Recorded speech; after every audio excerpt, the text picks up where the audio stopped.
Hi, boys and girls. It's Pastor Scott. Got my storytelling hat on. Can't normally wear that in church, but I miss you guys, and I wanted to share a Bible story or two with you this week, and going to post them online. If you're going on YouTube to see the Sunday school lessons, you can watch these stories as well, and tell your friends about them. I miss you guys. Hope to see you real soon. I'm sitting here on the steps where we normally meet together on Sunday morning. So let me share with you how God made the world. You know, the world's full of many, many beautiful things. Tall trees, lovely flowers, pretty birds, mountains, waterfalls, huge oceans, lakes, streams, rivers. But have you ever asked yourself, where'd all these beautiful things come from? And were they always here, and are they always going to be here just like they are now?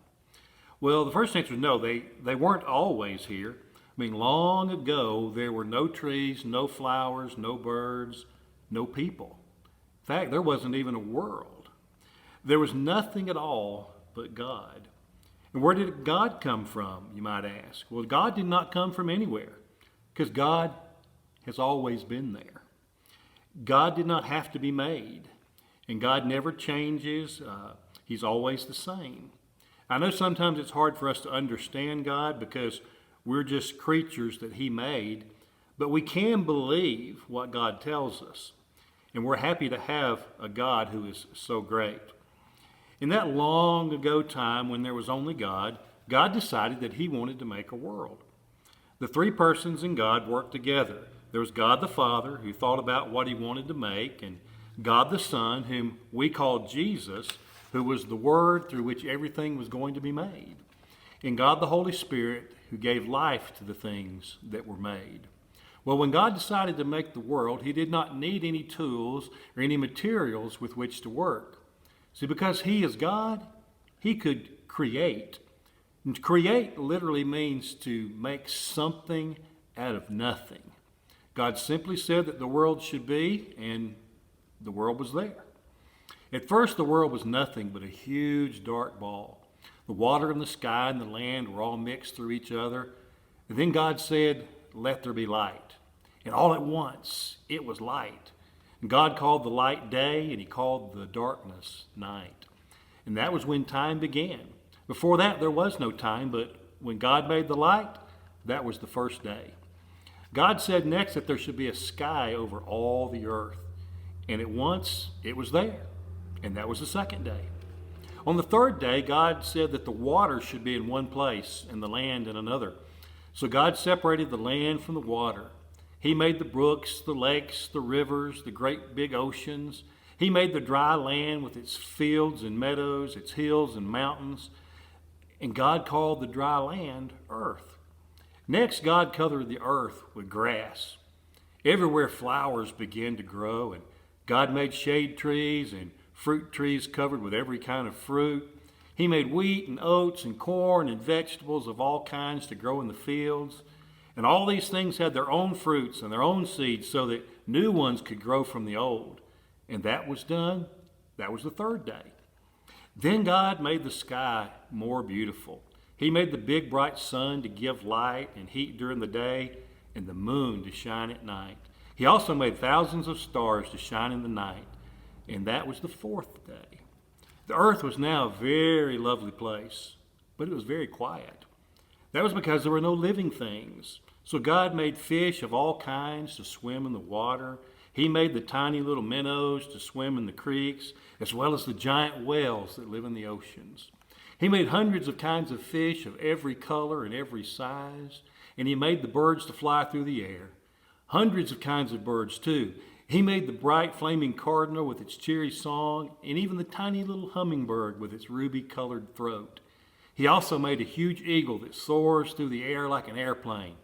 And that was the fifth day. But something was still missing. There were no animals. So when the sixth day came, God said that the earth should bring forth all kinds of animals and creeping things. He made the little kittens and the white bunnies, the big elephants and the strong lions, butterflies and bugs and even worms. God made many different kinds of animals to show His glory in many different ways. See, God made everything that was ever made. And when the sixth day was over, God looked at everything He had made, and He said, it was very good. And everything in the world that God made was beautiful and wonderful, but there was one creature that was more beautiful and more wonderful than anything else. That was man. You see, on the sixth day, when God made the animals, he also made man. But he made man a little different than all the other things. All the rest of the world was made out of nothing. But when God decided to make man, he took some of the dust of the ground, and with this dust, he formed man. And then God breathed into man the breath of life, and he became a living soul. And the man was different in another way too. He was different because God made him like himself in some ways. Man was like God because he had a soul. He could think, he could speak, and he could know God. None of the other things God made had a soul. The animals do not have souls, but man was greater than all the other creatures. God made him to be ruler over the animals, over the fish and the birds, and over all the earth. Yes, all the beautiful things that God made, he gave to man. It's all yours to rule over and enjoy, he said. So God gave him all the plants and fruit for food, and God called the man Adam.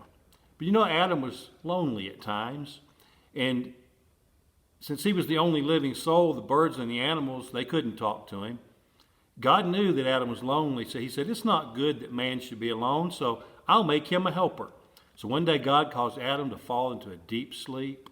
And while Adam was asleep, God took out one of his bones. It was a rib bone. He closed up the hole and he put flesh there instead. And out of that rib, God made a woman.